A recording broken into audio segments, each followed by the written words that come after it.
Greg Walker's house.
This is the remains of Greg Walker's house.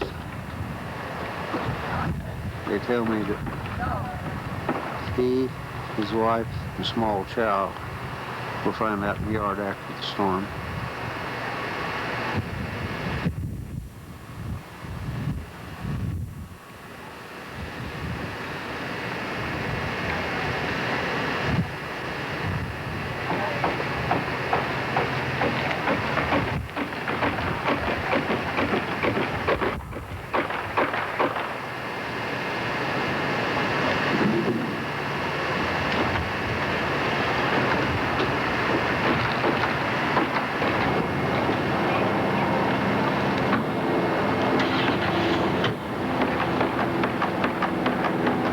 Shot of the Greg Walker residence.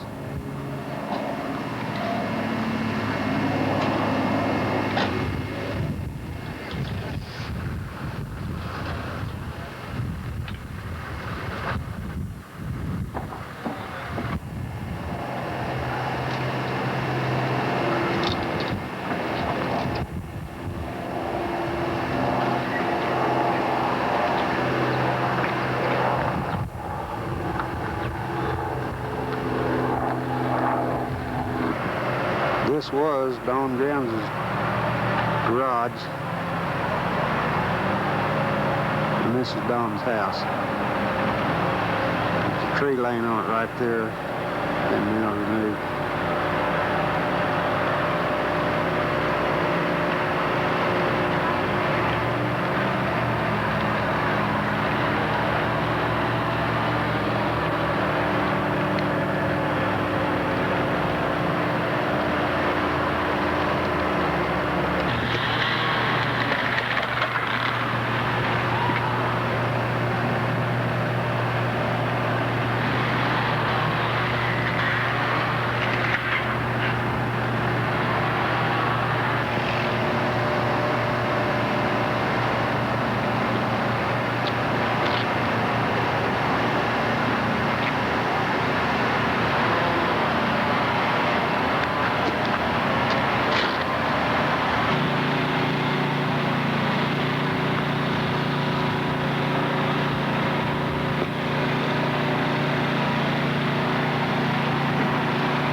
This is a gourd that came from somewhere stuck in the ground, and it's really stuck in the ground.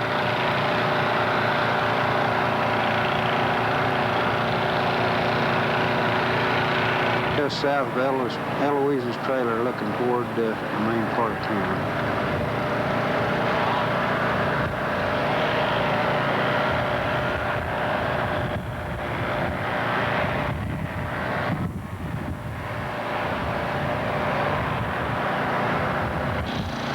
Standing just at the west end of Eloise's trailer.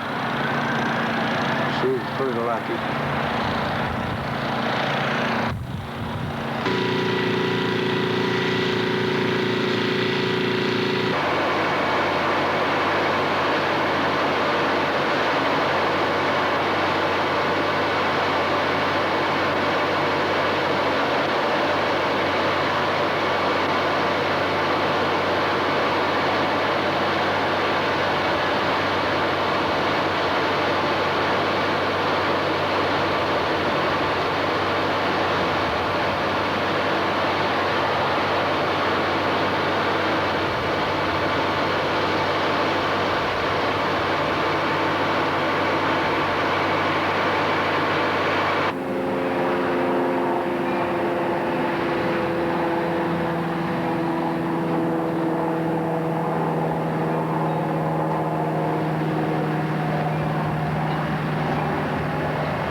located at the 4 North Edge Town. In fact, it's the last house to North Edge Town.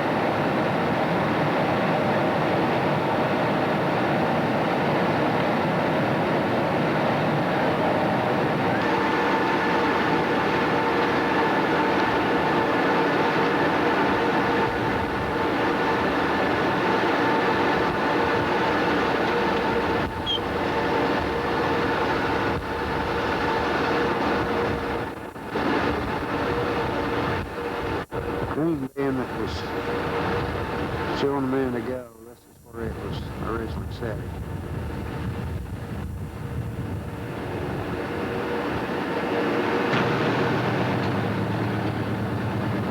It's a John Deere corn planter mixed up amongst the trees. Once upon a time there was a house sitting right here.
Down at the 4 northeast corner of town. This is debris that was scattered out across the field.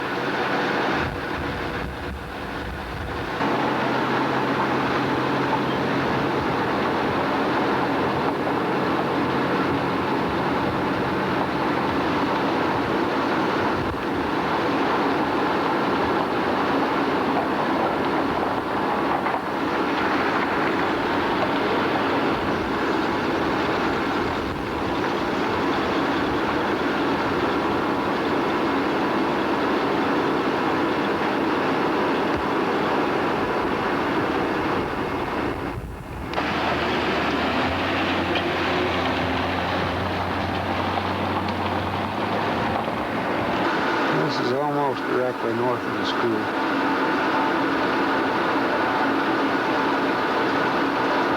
This is more debris from the storm northeast of town.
These pictures here are going from south to north on Route 1.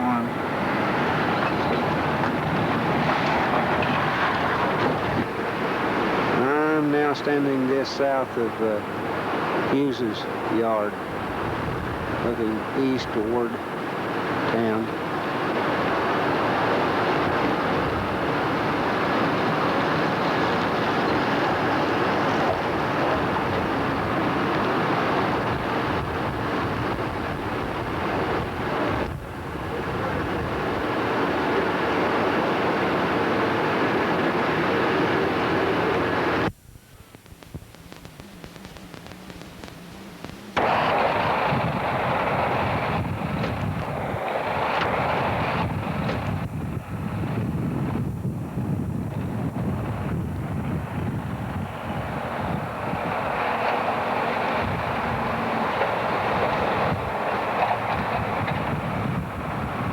This is the bunch of cars that was destroyed in the tornado.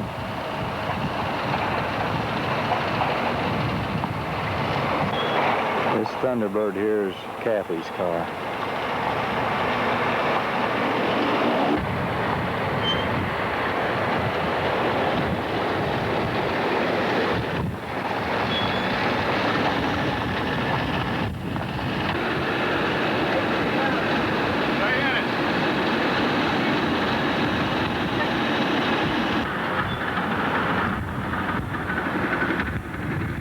This is where the tornado started, right on the west side of the highway.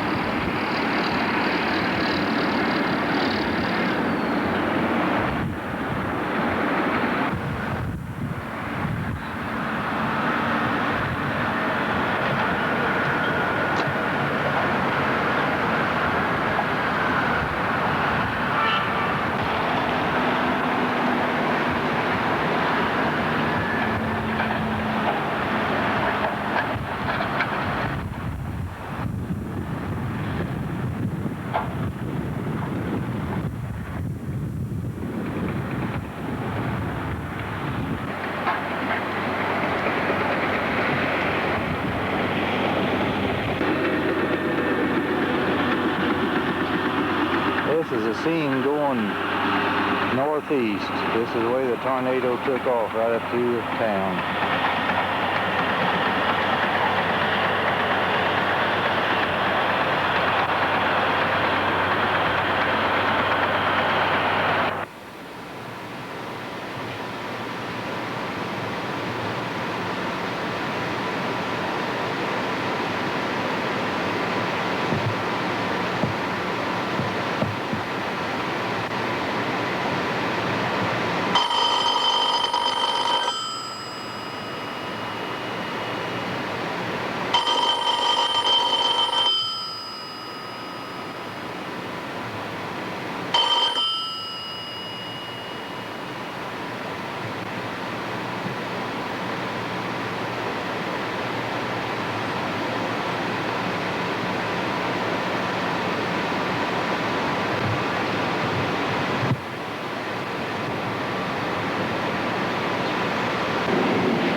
right here is where Lige Wolf used to live.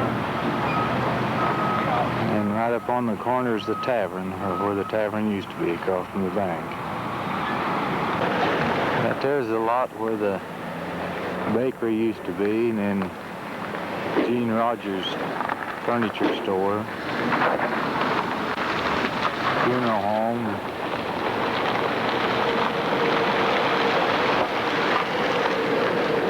This corner lot here is where Elmer Smith's dad lived. And right on down on the next corner where the old livery stable used to be is an apartment house now.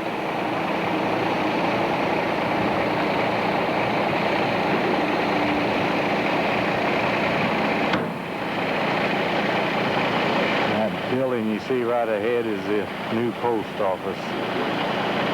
There's the bank building. It didn't have too much damage. They're repairing it now, but it was opened up the night of the tornado. That's where they all was meeting, bringing things that they picked up, found in the rubble.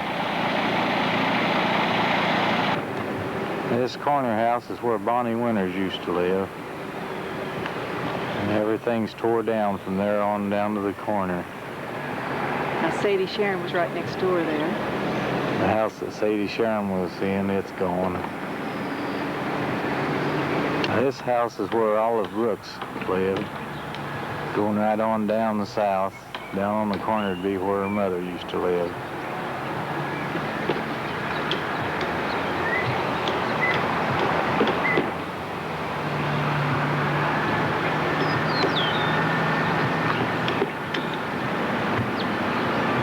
On this corner is where Doc Gilliott's house used to stand.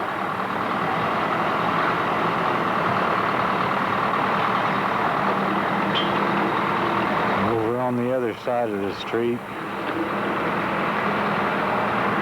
Methodist parsonage. this is a Methodist parsonage.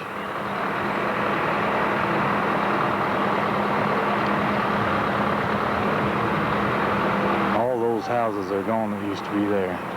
On this corner is the Ines Dorney house. Going right on the south be where Jeanette's dad used to live, and on down where Ace Gear lived.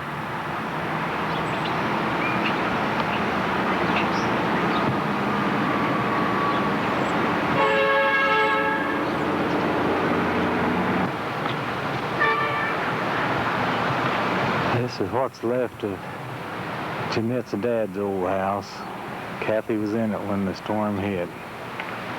Come in down around her neck. She had to crawl out of it. This is Audrey Weiss's house. And next to it, the Foreman house. And up on the corners where Harry Gear used to live. The Harry Gear house is where she lived. This is where Carrie Gray's old house used to stand. And right on up on the corner where the grocery store used to be. For the last several years they've had a new Ruritan building sitting there on the corner. It was destroyed. On this corner is where Arnie Gear used to have the hatchery. And right on down north would be the Christian parsonage and the Christian church. John Hughes. This is Ida Buchanan's house, bringing right on up towards your high school. They just about got the school down now. This is where the fire department was. It used to be the Colvin Brothers Body Shop and Thompson's Garage in this building. Prize property. And right on down on the next corner it'd be where the principal used to live. The old high school used to be, and the structure that's still standing is where the new gym was built. The last part of the school that was built. We were still using it when the tornado hit. This is the old Mac Leasty property across from the high school. Going right on north be Hyde Fox's old house, and across the street from it's a Methodist church. This is the old playground for the school.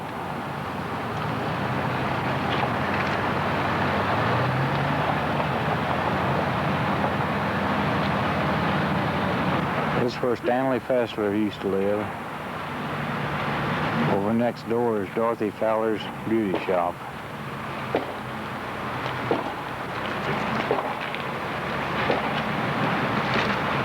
And that house next door is where Vern and Eloise Leatherland bought. I think they say that's supposed to be the oldest house in Allendale. This is the old Morgan apartment house here. Not too much damage there.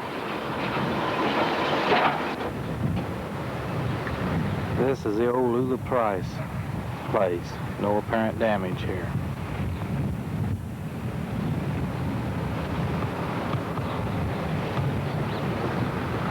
On the other side of the street's Don and Beth Ground's property. They lost a garage and then some damage to the house too. This is Paul and Dorothy Schaefer's house. Dorothy's a postmaster and they're running the post office out of their garage here until they get the post office building back in shape. This is Ernestine Smith's house. Had quite a bit of roof damage. I don't know how much more.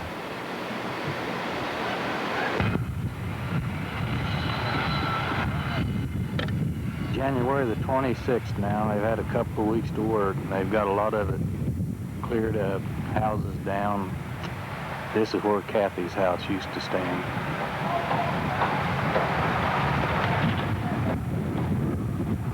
Down on the corner where Bob Kite used to live. But they're getting a lot of it pretty well cleared up now.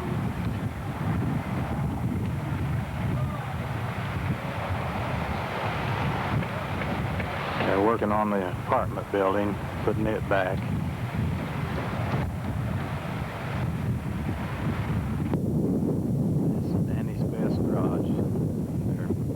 About to get rebuilt now.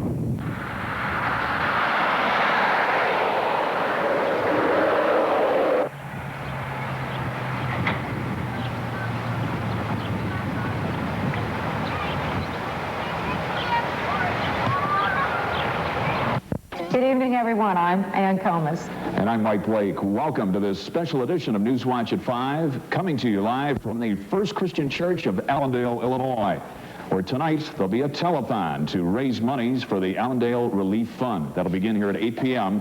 on Channel 14. As you well know by now, this town was devastated by a tornado on January 7th. 50 people were hurt, 117 homes damaged, 53 of those homes were destroyed. Kevin D. is also with us tonight. Kevin, today, what a difference from the day in which it unfortunately devastated this town. Boy, but if you think about it, the difference isn't that great. The major difference is the fact that we don't have a cold front barreling down across the country giving us the severe weather, but it's actually warmer today than it was January 7th. We had a record high today, the second one of the month. We also had one on January 7th, and when we get to the weather in just a few minutes, we'll tell you more about what's to come because there is that major cold front heading down from the north. I don't think it'll activate severe weather, but we could see some showers and possibly snow when we get to the weekend. Winter's on the way. It's hard to believe. Well, let's take a look back now at what happened to Allendale on January 8th. Look at the path of destruction of this tornado. As I said before, 50 people were hurt, 117 homes damaged, 53 of them destroyed. And if you've seen Allendale, those words can't describe what these people went through in just a short span of time. Look at the destruction. It's almost like a bomb. But fortunately, Ann, the rebuilding process has begun. The spirit and the rebuilding is very much alive, as we see in this report from Len Wells. When the tornado hit on the evening of January 7th, it came in from the southwest, ripped through a stand of timber, and flattened Harry Schaefer's home. From here, it skipped across Illinois Route 1 and tore a path of destruction northeastward through town and finally across the Wabash River into Indiana. The firehouse was destroyed, as was the Ruritan building. 50 or so homes were destroyed, and scores of others were heavily damaged. Today, construction crews have begun rebuilding what was blown away and repairing what was damaged. The post office is being salvaged, and an apartment complex is nearing the end of reconstruction. The Christian church had its top blown off. Workers are down now to laying brick to top off their repairs. Some damaged houses still stand here in Allendale, but not for long. Bulldozers and backhoes will soon make vacant lots of those still standing, but damaged beyond repair. In the weeks and months ahead, volunteers as well as contractors will begin the task of putting up new homes, businesses, and restoring the town hall and fire barn. But officials here admit the process will likely go on for most of 1989. Len Wells, Newswatch 14. Look at those people hard at work, and they've been doing that since January 7th. Experts say that people rebuild their lives from disasters like this in two stages. One, of course, the most immediate. That is to get food, clothing, and shelter. And the second one is to rebuild, reconstruct. And that means like building a house, and that, of course, takes a little bit longer. Chris Turner now joins us. Chris here is to give us a status on the relief efforts. Chris, I understand that most people are now in the second stage here in Allendale. Is that right? That's right. The term you mentioned a minute ago goes back in American history, Reconstruction after the Civil War, and that really fits here to a much lesser extent in Allendale. We went through the immediate effects of getting food and shelter and clothing and getting settled again temporarily after the storm, and now we're more in kind of a waiting period. This second stage, as we call it, it's things like rebuilding a house, setting up a household, waiting for the government relief and all of that. Here's a look at how things stand now.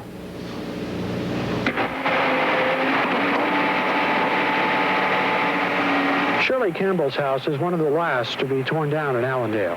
A bulldozer yanked her shrubbery to be replanted at a new house on the same lot. We have a house, and we have pretty much what we need right now. We just need to get our insurance settled so that we can start rebuilding right away. Campbell's like many Allendale residents, waiting to rebuild and waiting for federal and state relief. For the private individuals, the only thing left is to process applications and make payments. On the public sector, we still have more estimates to prepare on damaged public facilities and then again make payment on those losses. We do only uninsured losses, uncompensated losses, so that whatever insurance recovery they receive, they would use that, and plus our loan, get them back to where they were before the disaster. Checks for the grants and loans should be available next week, but even those may not be enough as people like Shirley Campbell try to bring life back to normal again. And a lot of the government paperwork is it's being processed now in places like Atlanta and Chicago.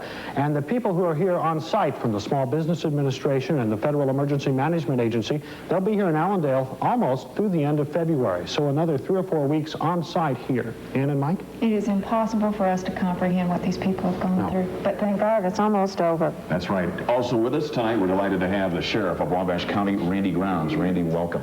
Nice to have you. Specifically, what are the items that you still need desperately here in Allendale? Right now, it appears that the greatest need is financial support for the people to assist them in meeting the shortcomings that they've had with their insurance and whatever federal funding they've been able to apply for and receive. What are the kind of items that they don't need? Clothing right now is, we have more clothing than we'll ever be able to use. Cooking utensils and food, those needs have been met. Maybe some furnishings, but primarily financial support. We've had a lot of phone calls at the station today about furniture. A need for furniture? Should those people... At this time, if they would want to leave a number that they could possibly be reached at, that would be fine. But right now, the need is primarily financial. It sure is. And we'll give you that number in just a moment. Sheriff, we'll see you throughout the night. I'm sure you'll be here through the telethon a little bit later. Again, we invite all of you, not only the people here in Allendale, we're delighted to see them here, but you, our viewers, throughout the tri-state, wherever you live, tonight, a great chance for the neighbors to help their neighbors as a special telethon comes your way at 8 p.m. 8 o'clock here on WFIE. But you can phone in your pledge right now. Let me show you the number. It is 1-800-426-0014. You can call that from anywhere in the tri-state and reach us here. Again, please do so. That'll be benefiting the Allendale Relief Fund money's desperately needed. Illinois, you're on Newswatch at 5. And I guess unless you've been a victim of a tornado, you can't imagine what it's like to have gone through one. It is very hard. And if you'll remember, a week after all this happened, we interviewed a counselor on Newswatch at 5 who told us that the process of rebuilding is much like the grieving process with several different levels of emotions involved. It sure is. Well, right now, Dan Ballard is with some very special guests who tell us that the mending process is very much on the mend here in Allendale. Dan? Good news to report here tonight in that people seem to be doing very well, the people that were injured, and there were quite a few people here in Allendale that were injured in the January 7th tornado. I did some checking today at the hospitals. The injured were taken to 3 area hospitals, one in Evansville, one in Mount Carmel, and the hospital in Vincennes.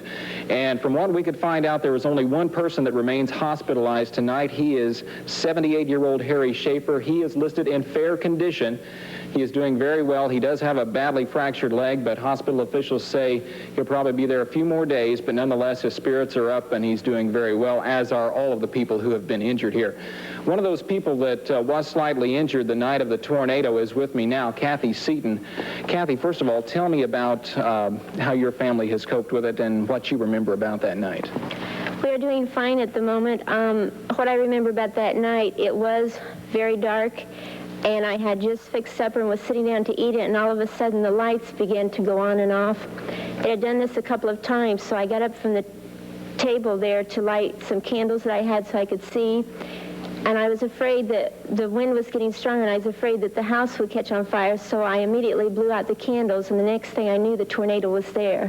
There was nothing to do but just stay there, and everything just kept flying at me. There was glass and there was furniture, and it just seemed like the whole place was just thrown around beside me, and whenever it was over, I was underneath the whole thing, and then I had to begin to dig my way out, which was another struggle because you couldn't see anything. I had no shoes on, and there was nails and glass everywhere. Okay, but all in all, you're doing very well. Yes, doing fine. Okay, Kathy, thank you. Also, a lot of counselors have been dealing with these people here in Allendale, Illinois, and one of those is Judy Krug, who is a counselor from nearby Mount Carmel. Judy, first of all, what are some of the needs that the people are asking for, some of the help that you're providing for them? Well, we're working in the schools, especially the elementary school, to help them continue to process. They seem to be doing fairly well with that, but we're going to continue with the presence. With the rest of the adults in the high school individuals, we are also in the schools, and there's going to be a residents meeting this Saturday at 7 at the Evangelical United Methodist Church. We are also going to be working at forming an on-site office in Allendale itself. Okay, Judy, thank you very much. Again, Ann and Mike, the big story is here that the spirits are up of the people who've been injured. They're all doing very well, and they are very much anxious to get their lives back on normal track. Many of you right now have tuned in to see In the Heat of the Night. Well, if you will, bear with us tonight, please, because In the Heat of the Night will not be on, but we have a very special program from Allendale, Illinois, live. Hello, I am Conrad Cagle. In just a few minutes, we'll be joining Mike Blake, Ann Comus, and Kevin D. and the rest of the Channel 14 family inside for Neighbors Helping Neighbors, the Allendale Telethon. All of us here at Channel 14 are glad to be part of an effort to help the tornado victims of Allendale. Although they've come a long way since the January 7th storm that devastated their town, there is still very, very much to be done, and there are so many, many important needs to be met. We invite you tonight to share into this effort.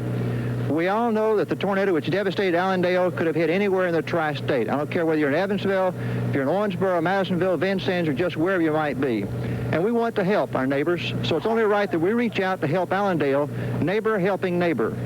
You can help. Call us tonight. The number will be up many, many times. 1-800-426-0014. Whether it be $1, $5, $10, or more, you please give us a phone call. We'll have many operators standing by. Together, we can make a difference. Thank you very much. And now, if we can, let's go inside and join Ann Comus and Mike Blake. Right. Thank you, Conrad. Quite a crowd here this You've got it. evening. Good evening, everybody. Thank you. It's nice to be with you here in Allendale. It's nice to have you with us, Tri-State. And we've got a very important couple hours coming ahead of us. We got to get going. That's right. The express purpose of this telethon is to raise cash. We have clothing, we have food for our neighbors in Allendale, but now we need to help them out in that secondary stage of recovery, and that is rebuilding. We want to help them with the money they need for what the insurance didn't cover when that tornado devastated this community on January 7th. The number is a simple one to call, 1-800-426-0014. You can call it anywhere, Indiana, Illinois, Kentucky, and you'll reach us. The Newswatch team is here right now. Allendale, would you please welcome a very nice guy. He's kind of shy. Let's make him feel at home. Here. Kevin D. Kevin, good to have you. Thank you. Well, thank you very much. That's boy. That's awfully nice of you guys, too. I don't know, shy has been one of my characteristics over the years, but so many people have been so generous in the Tri-State already since we've been with you with Newswatch at 5, then again at 6 o'clock. We have our first total to show you from the tote board. Let's take a look at it if we can. This is our first total right now so far, $7,577. Very impressive, Tri-State. So many generous people around, and as the evening goes on, we'll try to read as many of your pledges as we can. Just a quick couple of them. Mr. and Mrs. Burl Bean from West Salem, Illinois, donated $25, and WAKO Radio and Stu Langford, the former 130th Infantry Regiment of the National Guard, 44th Division of Illinois. They all chipped in from Lawrenceville for $130. Great pledges. And Mike? Thank you, Kevin. Allendale is going to rise. Enough of we've mourned enough about January 7th. Jack Leffler, the mayor of the city. Jack, you've got to be very proud of what you see going on here. I certainly am. This is great. We're so optimistic about our future. We know that the victims need help. We need your help for the victims, but our future is going to be great. Jack, personally, again, how many you've been besieged with all kinds of people. Has it even impressed you how many people have come to the front? It's unbelievable. I just didn't realize how kind and generous people could be, particularly here in the Tri-State. It just makes me feel proud to call the Tri-State home. The Tri-State, we're all part of the Tri-State. We're all part of Allendale, Illinois tonight. Very delighted to bring in our boss, the Vice President and General Manager of Channel 14. This is Conrad Cagle, who has a presentation. Conrad? Thank you, Michael. Mayor Leffler, there is a lot of generosity in the Tri-State, and I think we're going to see a great deal of it tonight. We have something right here from someone who also is very generous. Representing the city of Evansville, this is a proclamation from Mayor Frank McDonald proclaiming this today, Allendale Relief Day, on behalf of all the Tri-State and, of course, the city of Evansville. This is fantastic. I want to thank Mayor McDonald so much. This means a great deal to us.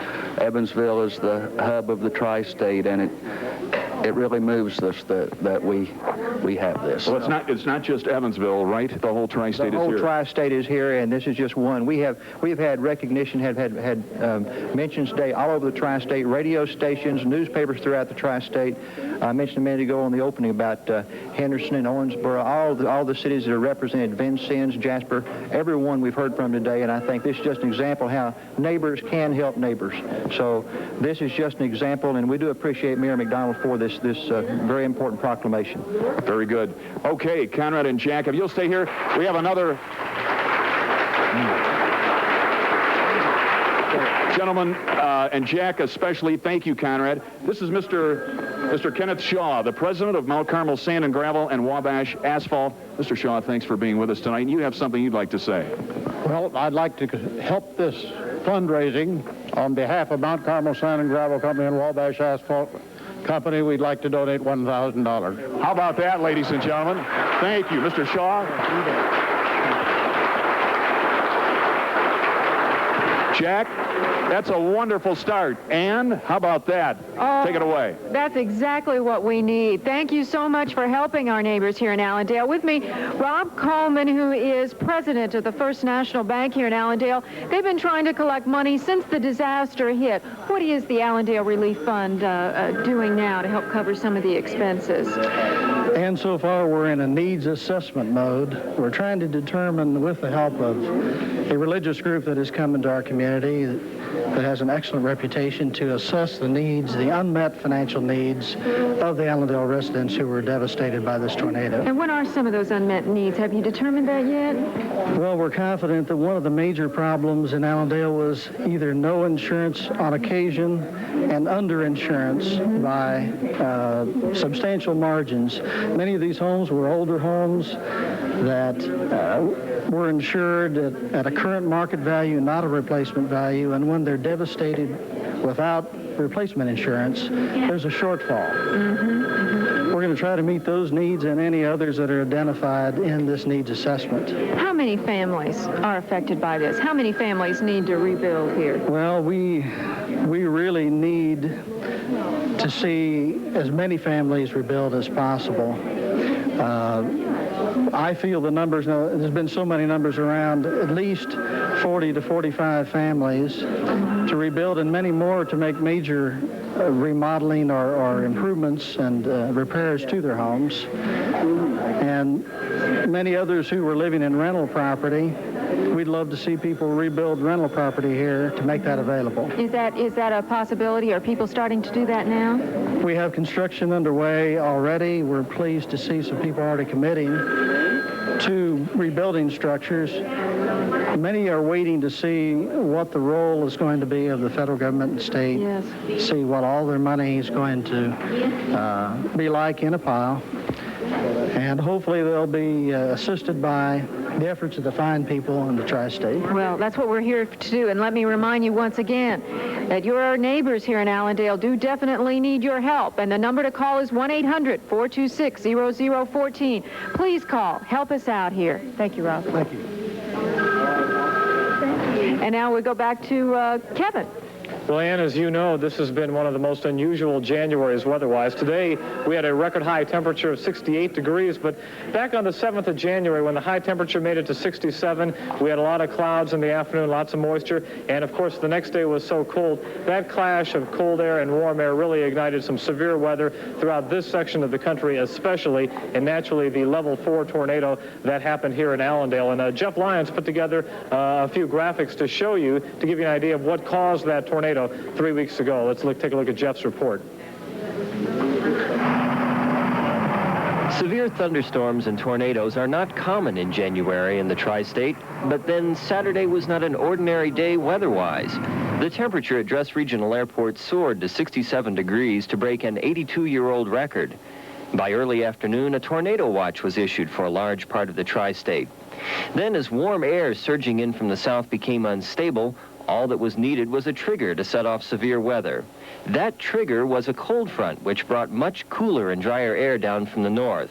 This clash of the moisture-laden air from the south and the invading cooler air from the north sparked severe thunderstorms in southern Illinois. Shortly after 5 o'clock, the growth of storms is evident on this Doppler radar sequence. Tornadoes cut through Allendale and moved into Vincennes and Lagodi. Less than an hour later, the storms quickly lose their strength as the cold, dry air then begins to dominate the region. While Saturday's storms came as a surprise to most people, there are some warning signs to watch for when bad weather approaches. If the air feels too heavy or you notice a lot of humidity for the time of the year, that may be a sign that severe weather is possible. Also, you may experience headaches or other body aches as the barometric pressure begins to fall. And finally, abnormally warm temperatures, like Saturday's, can foretell the possibility of severe weather. When you notice these natural warning signs, then it's time to monitor television and radio for severe weather updates. Jeff Lyons, Newswatch 14. Thank you very much, Jeff. Well, I'll tell you, all of these phones are so busy this evening. It's so great to see the generosity of the tri-staters. If the phone is busy as you're trying to call, 800-426-0014. Please try to call again. Got a couple more quick pledges. Mildred Dutch from Evansville, $10, and Mrs. Zimmerman from Mount Carmel, $200. What a pledge. That's very nice. Thank you. $200. That's very, very nice. And now we have the brand new tote board total you're taking a look at, up to $8,387, and we've got plenty of time to go. Ann? Well, I am here with two gentlemen from the Salvation Army. Let me introduce you to the Reverend R.E. George. He is Services Extension Director from St. Louis, and this is Lieutenant Roy Stock, who is the commander of the Vincennes Post. Both of them have been here since the first hours that this disaster struck. Tell me, Reverend, what was it like when you first came here to Allendale? It looked like a war zone. It still does in some It looked like a war zone. I couldn't believe what I saw when I drove up. But the thing that I saw almost first after I got in town was the Salvation Army canteen here serving food and hot coffee, and I was very proud to be a part of the organization. And you've been here every day since then, is that right? Almost every day, yes. And what have your services done for these people around here? We have tried to boost their morale. We've tried to let them know that other people love them, care for them, and want to help them. And we're here until it's all over. And when will that be, do you think? We don't know.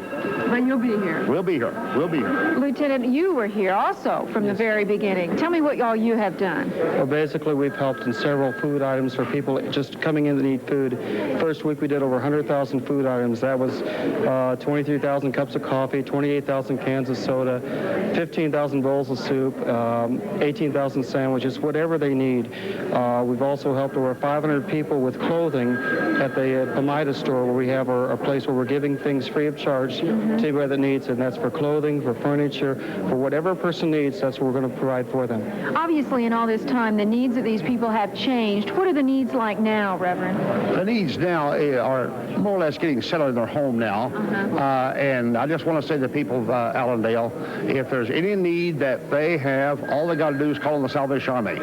We'll do everything we can to supply that need, no matter what it is. We'll be here. Okay. And anything else you'd like to add before we get out of here? I just want to tell you, this is the best town I've seen like this. People have come together. All I've seen is people cooperating, and it's a privilege for us to serve them. Well, that's the way we feel tonight. It's like a family, and they've welcomed us in, too, haven't they? Thank you, gentlemen, both. We appreciate it. Once again, let me tell you, the number to call is 1-800-426-0014. Now let me turn it over to Lynn Wells. Thank you very much, Ann. I want to remind you to call this number, 1-800-426-0014. We're live via satellite from Allendale, Illinois. I want to read a couple, three pledges here, if I may. Mr. and Mrs. Lester Price of Evansville donated $35 to our telethon. Bob Carter, also of Evansville, donated $10. And Miss Amanda Stovall from Hanson, Kentucky, turned in a pledge of $5. So keep those telephones ringing. Earlier today, I was up here in Allendale, as I've been up here just about every day since the tornado hit on January 7th.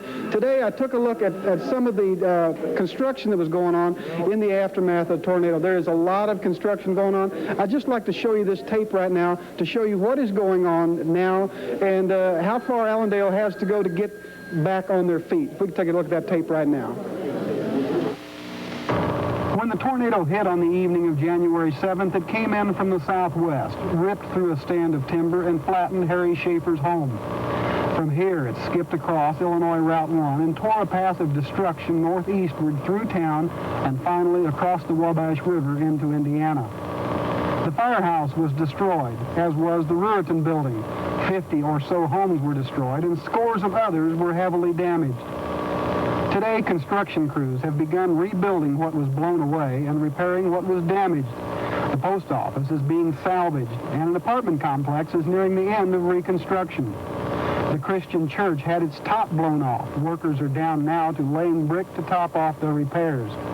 Some damaged houses still stand here in Allendale, but not for long. Bulldozers and backhoes will soon make vacant lots of those still standing, but damaged beyond repair. In the weeks and months ahead, volunteers as well as contractors will begin the task of putting up new homes, businesses, and restoring the town hall and fire barn. But officials here admit the process will likely go on for most of 1989. Len Wells, Newswatch 14. And that just kind of gives you an idea of what Allendale looks like today. Most of those pictures were shot late this morning or early this afternoon. There's a lot of work to be done. I'd like now to introduce you to Mike and Carla Payne from Allendale. They, interestingly enough, lived in the home that was the home that was last hit by the tornado, the last home that was hit by the tornado on January 7th. Kind of relate to us your experience of living through a tornado, and we hope that none of you folks ever have to, but what happened? Well, we were in our home getting getting ready for supper, and the electricity had went off. We had got some candles out and was getting ready to go ahead and eat, and started storming. We heard a little hail, and then we heard the freight train coming, and everything started happening pretty much after that. What exactly happened to your home, Carla? Well, the tornado picked us and our home up and swirled us around and dropped us 300 feet from where the home originally stood. And when the home fell, it just shattered and went to pieces. The furniture and everything. Must have been a frightening experience. Were you both injured? Just cuts and stiffness. You haven't really recovered from that yet. I noticed you were... Not totally. Not totally. Well, we hope that nobody has to live through that again. Certainly you folks, and you've had a tremendous experience, I'm sure. Once again, folks, this was Mike and Carla Payne. Their home was the last one the tornado hit on January 7th. I want to remind you that the phone number to call is 1-800-426-0014. That's a toll-free number anywhere in Illinois, Indiana, or Kentucky. Pick up the phone and call. The phones may be jammed up a little bit. Don't give up. Keep calling. We'll be here. And call us and make your pledge, because the folks here in Allendale really and truly need your help. I'd like to turn it over now to Mike Blake. Mike? Thank you, Len. And again, be patient, folks. The phones are ringing. Sometimes those phones get jammed. Please give us a call. Allendale and Tri-State, we have a new total. Let's take a look. Here's our money total as of the hour. $10,442. Go back.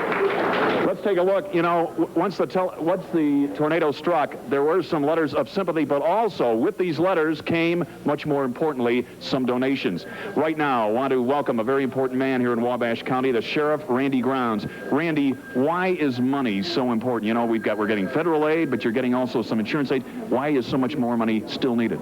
There was just a lot of unmet expenses, unmet needs. Even if people had insurance, these people lost everything they had, their home, everything they've owned, and there's just been a lot of unmet needs that the insurance company hasn't been able to repay. It had to be very difficult for you that night, the night of the tornado. Just describe it. You lived not very far, but it took you, what, a couple hours to get where you had to go?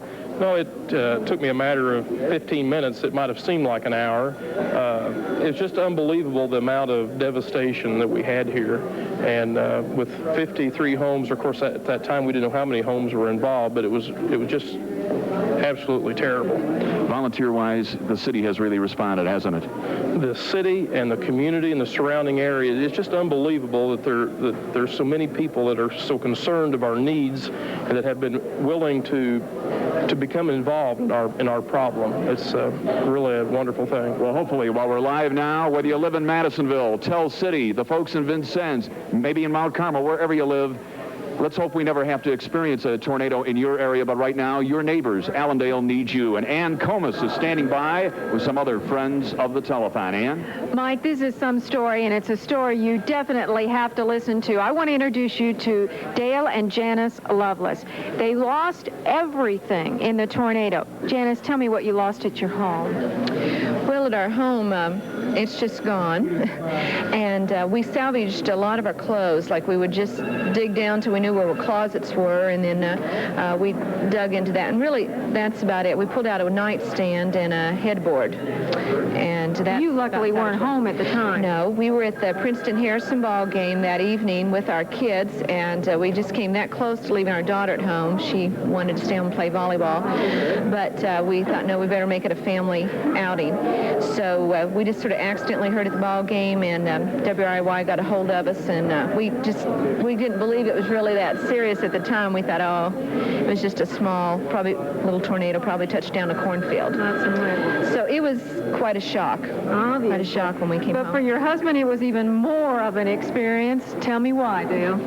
Well, when we got back from Evansville that evening, about 9:30, when we come up over the hill behind the church here, we weren't sure what we were going to see, and Janice said, you know, they had floodlights on the school. I said, well, there's the schoolhouse. It's still standing. And I said, well, that means that we're leveled. So we come on ahead around the corner and then got out and saw it was leveled, and, you know, everybody was wanting to say something, but there was really nothing to say. And but then Country Company's insurance Insurance, or Farm Bureau of Illinois, insurance agent, which live here in the town, so I had quite a few of the homes out of the destruction area. We had a lot more homes damaged, but we had like 40 of the totaled homes up through the path. You know, take care of them. Right, so we got home back at my mom's in Princeton, or north of there, Mount Olympus, Indiana. We spent the night there, and then I came back over Sunday afternoon, so we had to get busy and start issuing checks for $500 or $1,000, whatever, because we had people without shoes and needed, yeah, right. And then Monday, the 25-man team from Country Companies came in, and they wanted me, or I wanted to go over, show them the homes, that were totaled, and start issuing checks Monday for the homes, and then come back Tuesday and got checks for their garages, and then, of course, the personal property, which I still don't have mine completely listed, but everybody else, yeah. No. But so I'm starting to get a little bit of help there and get that in, and most of our claims are pretty well getting close to being settled or settled, and so that's given me a little bit of breathing room. Plus, I've got clients in the rest of Wabash County that I've got to take care of. And plus, you had a business in all of this. Yeah, and then down at the start of Main Street, as soon as you cross the bridge, we had the Village Value grocery, restaurant, coffee shop, video games, pool table, the kind of the center of gas pumps, is just the center of town as far as like we opened at 6 in the morning, there'd be 2 guys waiting to come in to drink coffee, and by 6:30 there'd be I'd say 10 or 12, and by 7:15 there'd be 15 to 20 sitting around the big round table that seats 8, and they usually had about 10 or 11 squeezed in, and then they all went to their jobs, and then we had a big crowd in for the noon meal, the only place to eat in town. Hughes Excavating, which has done all the cleanup, they'd come in and get the cheeseburgers, French fries, and all that, and then have a few euchre games with the retired people in town around 2 o'clock or so, and then about 4 to 5, and we closed at 5 with the crew that started out drinking coffee in the morning. Yeah, came back and retold the stories or added to the stories. And all that's gone. All that's gone, and I've been busy trying to get claims settled, and then also, yesterday we were officially open for coffee shop and biscuits and sausage gravy, and everybody. A couple of trailers. Yeah, in a couple of temporary trailers, but everybody was glad to get back in. So you're starting to get back. Right. Well, good luck to you, and we hope tonight helps you all out. You've certainly done a lot for the community. Thank you. Now it's my turn to toss it to Kevin. Thank you very much, Ann. This is it, live television at its best. It's amazing to hear stories like that, and when you think about it, it was a level 4 tornado that went through Allendale. That's on a scale of 6, but a level 4 tornado would have wind gusts, in this case, ranging from 215, peaking as high as 270 miles per hour. And when you see the destruction that we were able to see today, and you've probably seen in pictures and, of course, on the television news as well, it's amazing that nobody was killed when this tornado went through about 3 weeks ago. Just very, very lucky. We've got some more pledges for you. We also wanted to talk to some of the wonderful volunteers on the telephones, but you people have been so generous that they can't get a break from the phone. So if it's busy when you call, keep trying to call. The number is 1-800-426-0014, and that's toll free, no matter where you are in the tri-state. A few pledges: Dorothy Harrelson from Evansville, $50. Frank Coe from Sturgis, Kentucky, $5. Jeanette Baker from Centertown, Kentucky, $10. Jim Lyden from Evansville, $10. Herb and Martha Street from Allendale, Illinois, just down the street here, $25. I think we have a brand new tote here. Let's check out this brand new total here, up to $11,562. Very, very impressive. It's very generous, unbelievable. I'll tell you one other thing, too. As many of you know, Governor Thompson came down to Allendale to survey the damage the day after the tornado on the 8th of January. Governor Thompson also has some thoughts on today's fundraising activities, and we now have a message from the governor. This is Governor Jim Thompson. I'd like to ask for the support of the people in southeastern Illinois and southwestern Indiana to come together during this crisis and lend whatever support they can give to the victims of the fierce tornadoes that ripped through our area earlier this month. I surveyed that damage firsthand the day after the tornado struck, and I can attest to the utter devastation that those winds and rain brought to the lives of people in our 2 states. While it was fortunate that no lives were lost, for many people, their lives will never be the same again. The victims of this devastation will receive some help in an effort to make their lives normal again. But despite fast action by the state and federal governments, their assistance and that of the private insurance companies simply isn't enough. I appeal to you to join me in supporting the victims of this tragedy. Please support the efforts of the United Ministries and this telethon to help achieve the goal of $250,000. Please help the victims of this disaster pick up the pieces and bring their lives back together again. Thank you. Governor Thompson with his thoughts on today's fundraising efforts for the Allendale Relief Fund. Dan Ballard. You know, the very instant that the tornado tore through the Allendale community here on the 7th, the minute after it tore through the city here, there was all kinds of help coming from all over the tri-state. We had ambulances from Evansville, Vincennes, Gibson County, Indiana, from Mount Carmel, from Lawrenceville. We just had all kinds of help medically that the people required here in Allendale. One of the first people medically on the scene was the director of nurses at the county health department, the Wabash County Health Department in Mount Carmel. Margaret Lynn joins us now. Margaret, first of all, what did you witness when you first arrived here? Just devastation. There were buildings down. There was just, the bank was the only thing standing on Main Street. There were emergency units every place. There were people wandering around searching for family members. They just were shocky. They, didn't know where to go, what to do. Now, I'm sure that you immediately pitched in and helped out as best you could. Tell me, what are some of the things that you did immediately? We went inside the bank, and there was a small child there who had been injured. We later found out his name was Brandon Payne, and I did know who he was. We assisted with him until they could get him transported to the hospital. And then at that time, Sheriff Grounds asked me if I would take over the transportation and housing to try to get people evacuated. So we tried to get people either sent to Mount Carmel or to St. Francisville, to a center there where they could stay overnight, where they'd have warm and food to eat. School buses there that Mount Carmel had sent up, that was how they were transporting people. People came with trucks, whatever. I'm sure nobody would ever want to witness something like this again, but have you ever had to handle a situation like this before? No, this was my first disaster. Okay. Do you think it was handled really well as far as all the emergency help? I know we had plenty of people in, I'm sure. Yes, it was handled very well. The cooperation was just wonderful with all the agencies, anyone in the community that needed to pitch in and help did, and it was just a wonderful cooperation with the whole county. Okay, Margaret, thank you very much. Of course, folks, we want to hear from you out there. Again, that number is 1-800-426-0014, so please give us a call. Mike, over to you. Thank you, Dan. Again, nice to hear from the people of Poseyville. From Albert Rose. Albert, thank you for a very generous $20 donation. From Evansville, Mr. and Mrs. John L. Hess, $25. Thank you, Hesses, very, very much. But again, it's not just Evansville, Poseyville, it's the tri-state helping out our good friends, the neighbors of Allendale.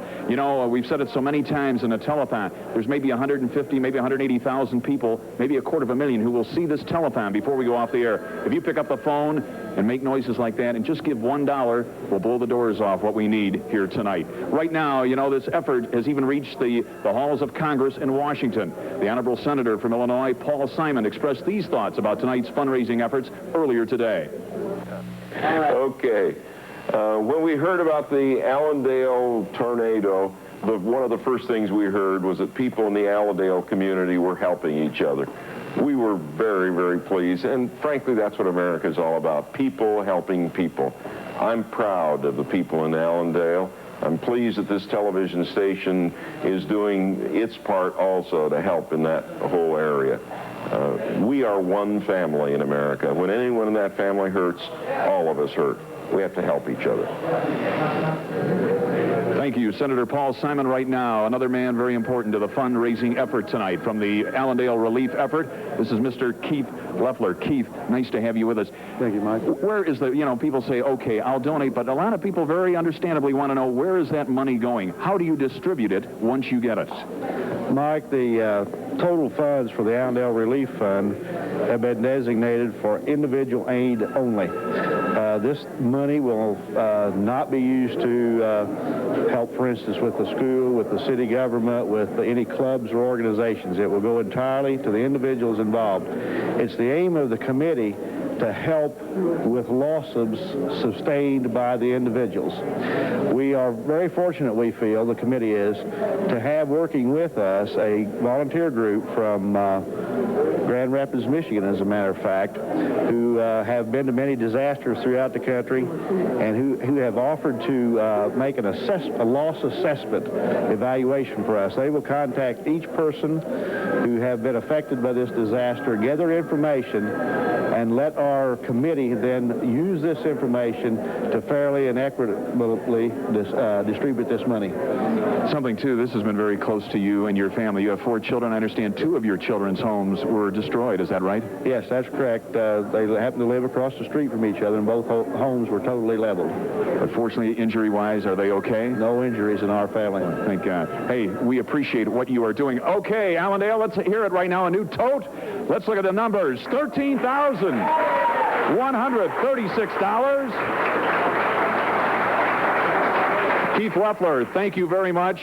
Ann Comas, honey, it's going to be tough to top. Take it away. Oh, it will be, but boy, those phones are ringing. It sounds great in this room. I want to tell you now, we have a taped message from the congressman from this area. His name is Terry Bruce, and here is his statement to Allendale residents. On January the 7th, Allendale suffered unbelievable damage. And when I visited that community, I saw the community pull together. I saw the mayor, the sheriff, I saw the Illinois National Guard, I saw the United Parcel Service and other corporations donating facilities to make that community come back together. And now the long process of rebuilding has begun. But rebuilding costs money. And the federal government has done its share, but we can't do it all. And we're asking for your help for the Allendale community to help them rebuild. Contribute what you can, and contribute today by calling 1-800-426-0014. And now I want to introduce you, after that message from Congressman Bruce, to 2 people who are part of a much larger group. I will show you them in just a second. Their names are Ken and Ann Rotman. They are with the Christian Reform World Relief Committee. Okay. What's your purpose here? Well, we are retired people from the Christian Reformed Church. We are an organization that started about 15 years ago. And our goal is primarily to help people who have suffered some type of loss, to bring them back to the condition they were before the disaster happened. And Ann, how do you do that? Well, various ways. First of all, we start out, a couple of them have mentioned already about the needs assessment. The first thing we do is go in and send a team in, usually under the auspices of a ministerial association or an interfaith, and then we do a needs assessment and then find out for sure what has to be done, and then we send the builders in and they get the job done. And how do you get all this done? You start coordinating the builders and the money that's coming in relief? Well, we have a real good organization behind us in Grand Rapids, and we have about 600 volunteers who are all retired. They're professional carpenters, plumbers, and they give anywhere from a month to 2 months of the year to going out and helping these people. And we rotate about 3-4 weeks, and then we rotate and more come in. And it's all free labor, and they just furnish the materials. How many came with you down here? Well, right now we have 13 of us here. Can we show those people? They're back there. They already did okay. All in their green shirts. Thank you both very much. Your efforts are most appreciated. Thank you. Kevin, it's your turn now. Well, thank you very much, Ann. I'm joined now by Martin Hensley, who is an amateur radio operator, and I don't think people are aware of just how important the ham, if you can call them ham radio operators, are in the event of severe weather. You guys are stationed all over the area, and what exactly happens?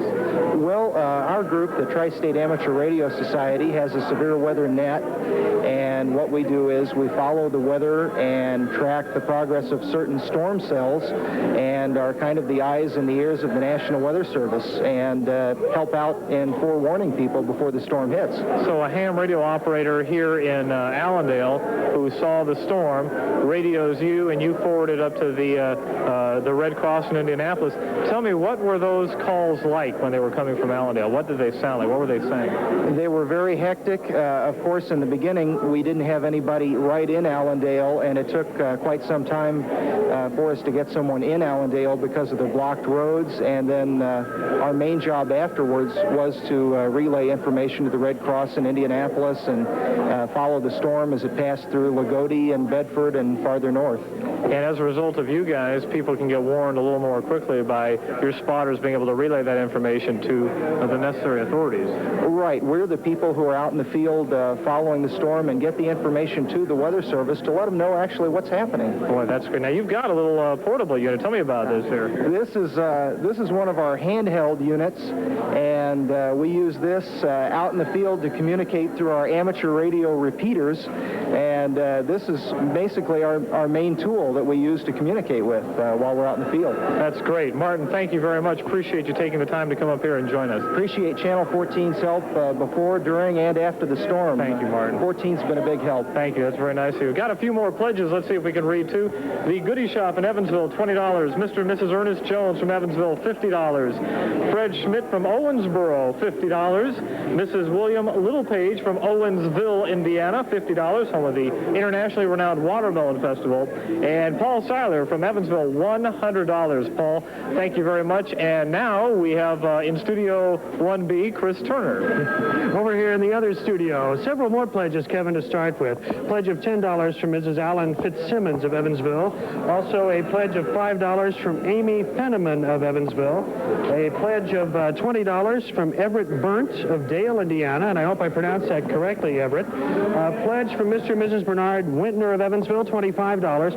And this pledge, I think, means something special here in Allendale. It's a pledge from a kindergarten student, a student who attended class at the kindergarten room in the Ruritan building, and of course before the tornado. And this student now attends class at St. Francisville, where many of the school classes were moved after the storm. This is a $20 pledge from a 5-year-old, a kindergarten student, Kelly Landman of Allendale, and I think that means a lot right there.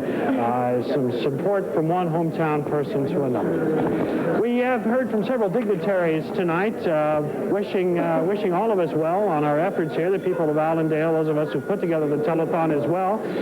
One of those people wishing us all of this is the Congressman from Southern Indiana, the 8th District, Frank McCloskey of Bloomington.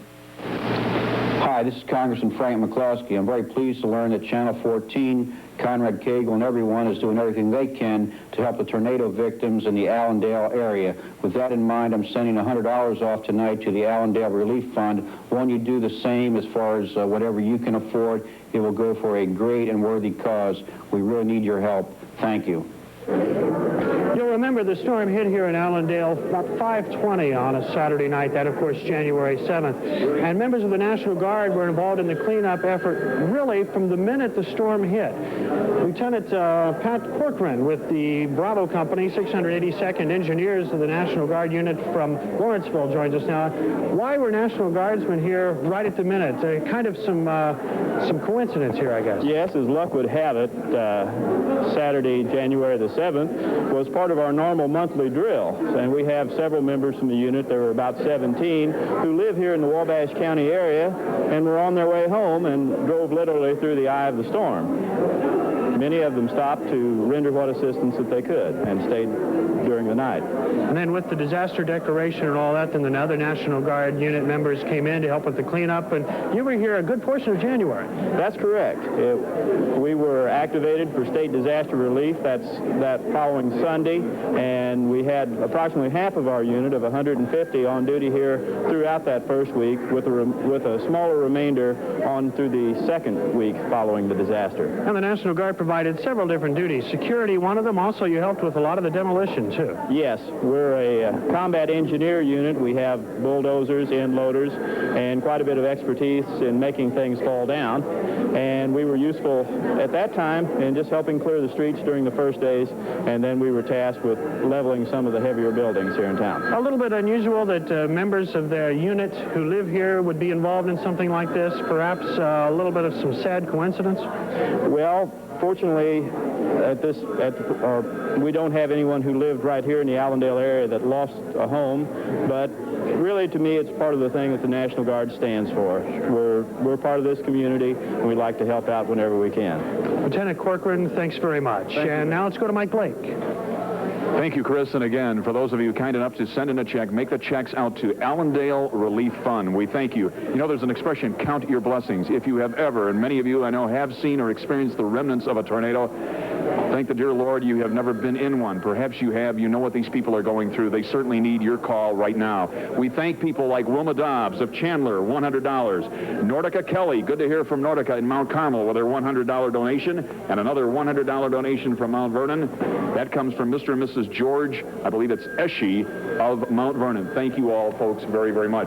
You know, people say, what happened to the schools? What happened to education? Well, it has rebounded beautifully. Here to tell us about it is the superintendent of Allendale Community School District 17, the Superintendent Grover Burkett. Grover, tell us, how did you recover? And it sounds like you've done very well.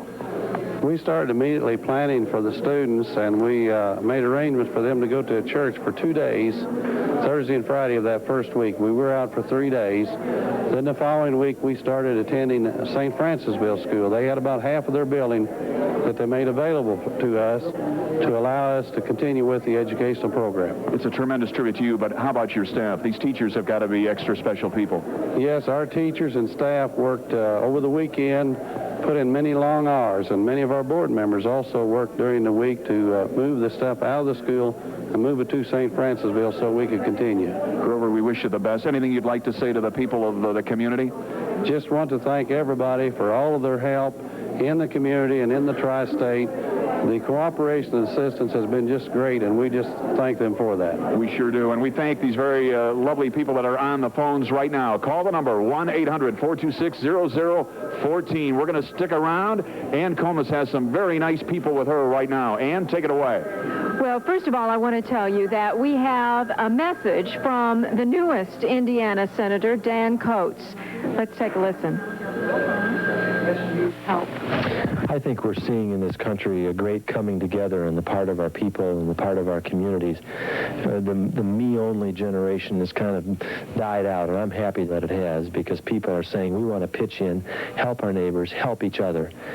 I think moving in that direction as a nation and as a community is the way we ought to go, and to see the kind of efforts that are taking place in Allendale and surrounding communities, people pitching in saying, you've had a tragedy, we want to help. That's where we ought to go as a people, and so I just encourage everyone to help out in that process and help our neighbors.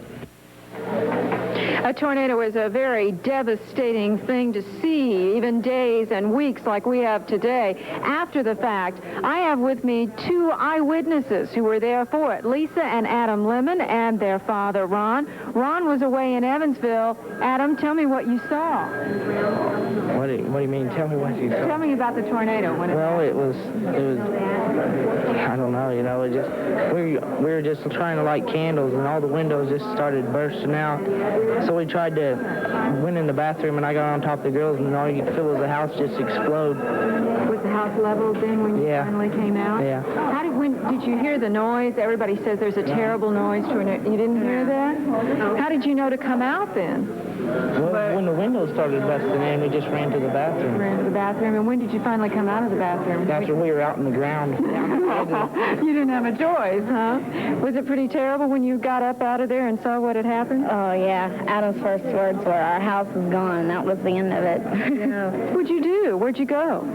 Well, we just walked and started yelling for someone to help us, and there was some of our neighbors, and they came, and we went to the church across the street and waited for a couple hours till people came. I bet you were pretty frightened, all the way in Evansville, and 2 kids left behind. 3 kids. 3 kids. Yeah. What did you do? Well, when we heard about the news, we couldn't make it back from Evansville fast enough. And when we got here, one of the residents here come up and said that they found the children.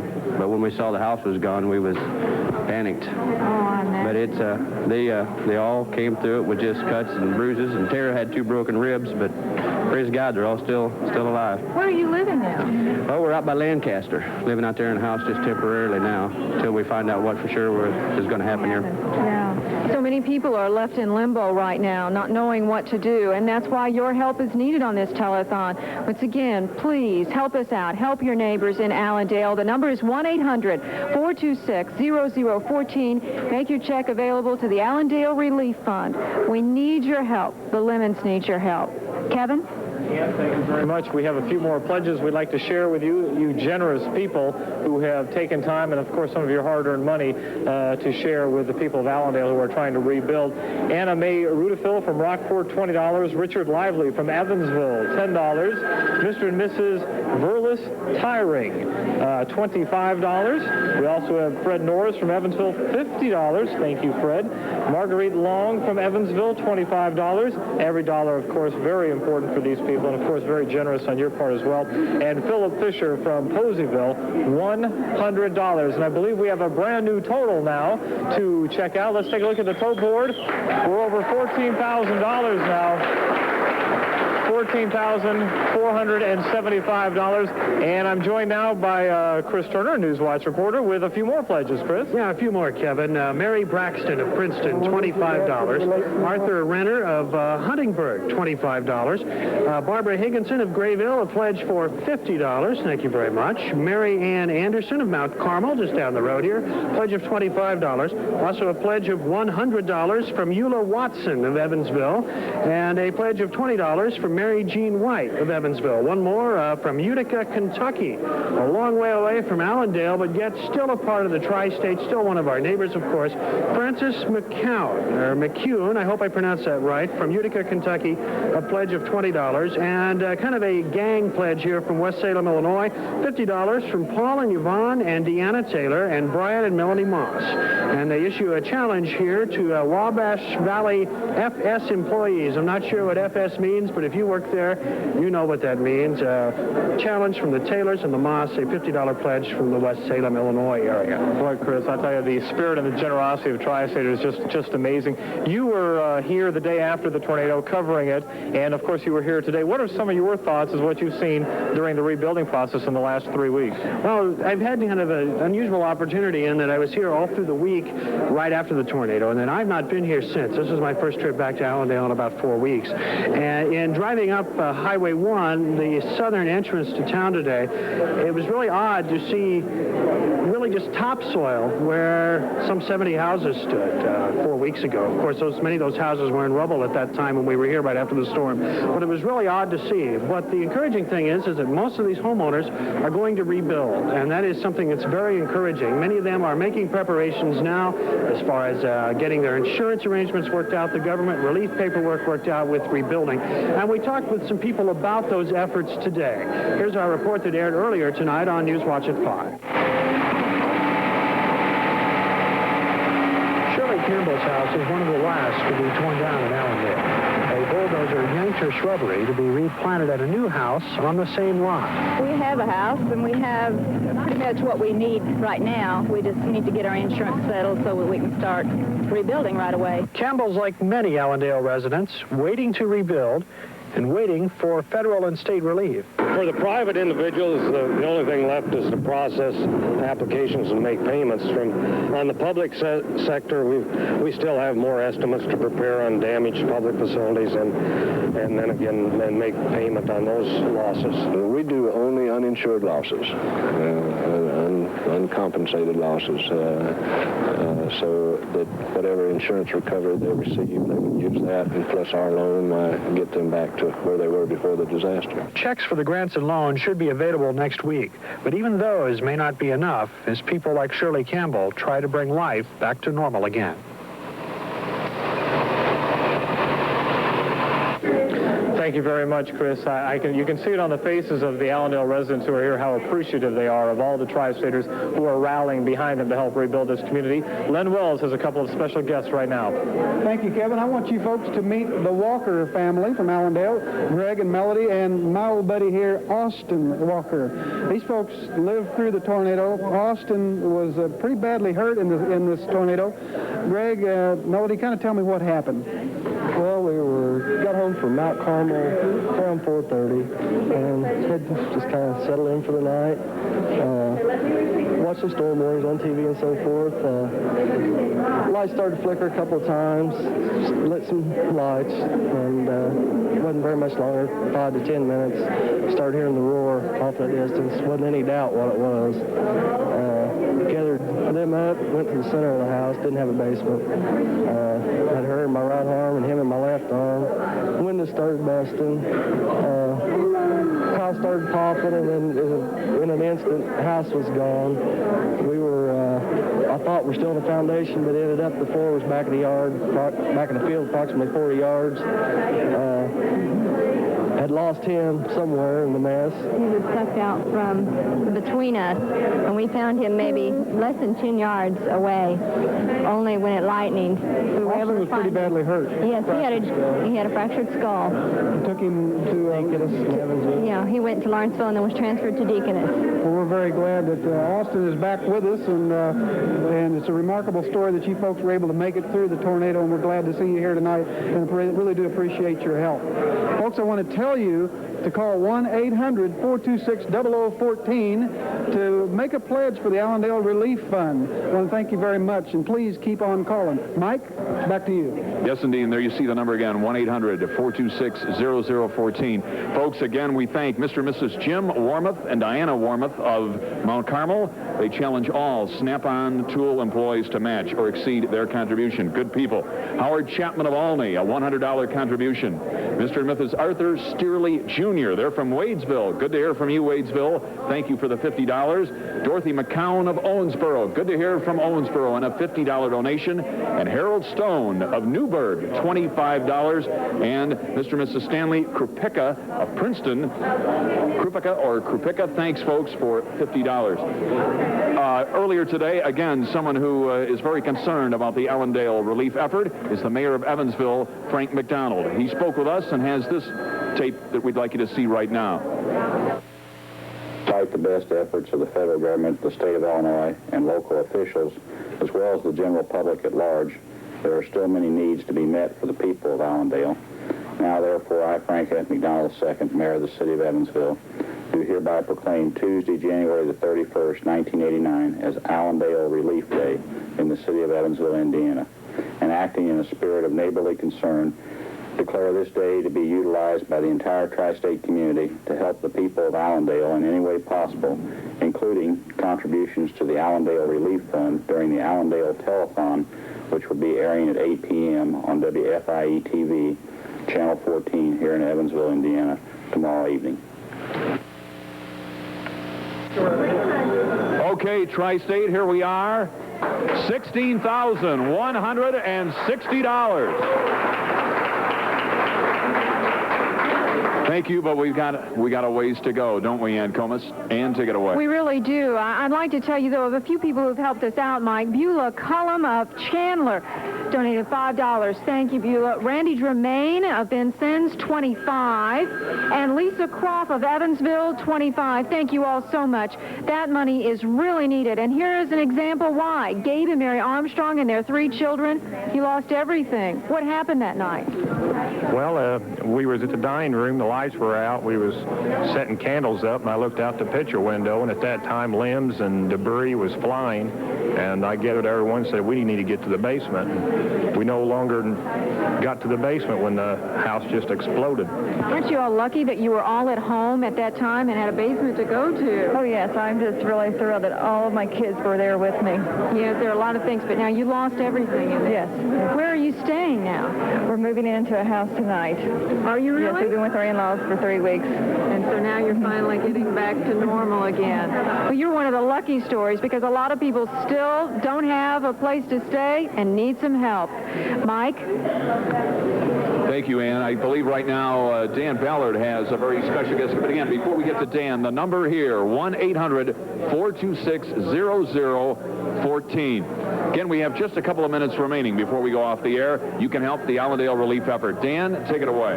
All right, Mike, thanks a lot. I'm joined right now by a member of the Allendale Relief Fund Committee. Mary Alice Faith is the treasurer. Mary Alice, we've heard from some big contributors in the area. Who have you heard from?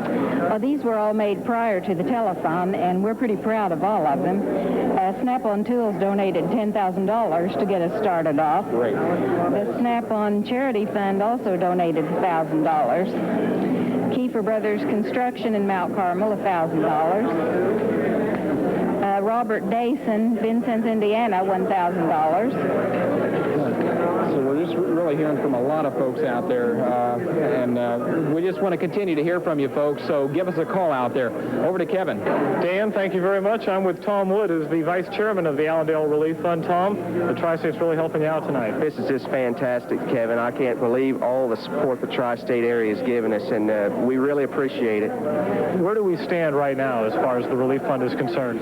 We are still doing our needs assessment, and we know that we're going to be short on money, so we're still trying to collect as much as we can to fill all the needs of all the people. Tom, we're all behind you 100%. Thank you very much. Where are we going now? We're going to Mike Blake. Yo, Mike! Okay, Kev, thank you. We have some very special guests. Girls, give us your name, please. Tanya Bear and Vicki Beasley. And where are you from, Vicki? Mount Carmel. And you're here representing Hardee's? Yes. And what would you like to say?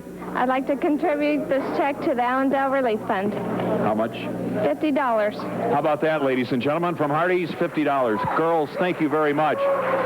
Just a couple of seconds left. Again, Ann, Kevin, it's been overwhelming. It's been quite an experience for us since we've arrived here late this afternoon. Yes, we've caught up, and this place, these people at the First Christian Church have made us feel like part of their family, and that's why we very want you to call in at 1-800-426-0014. And the generosity of everybody viewing this evening, a hearty thank you to everybody in the Tri-State, without question. And their phones will be open till 10:30. You got it. We'll also be back at 9:30, also during our news at 10 o'clock. Our thanks also to Len Wells, Chris Turner, also to Conrad Cagle and the folks for making this possible. But, folks, let's go to the tote one more time. Here it is, ladies and gentlemen, $17,195. We'll be back. We'll see you at 9:30. Good night, everybody.